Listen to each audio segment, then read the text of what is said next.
અરુણ્યોદયે તારીખ 30 ડિસેમ્બરના રોજ બુધવારે અમારે ત્યાં નવકાર મંત્ર કુંભની પધરામણી થઈ. It's a mind-blowing occasion for us.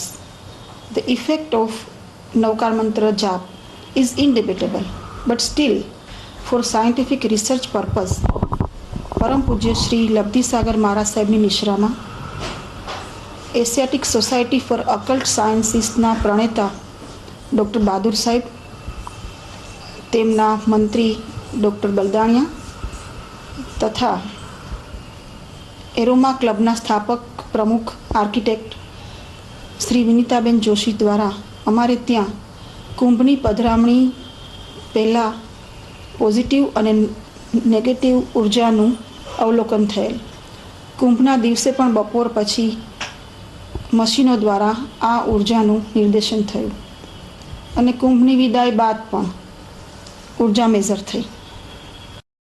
કુંભની પધરામણી પહેલાં જે દિશામાં નેગેટિવ ઉર્જા હતી એ દિશા કુંભને દિવસે પોઝિટિવ થઈ અને ત્યાર પછી પણ પોઝિટિવ રહી.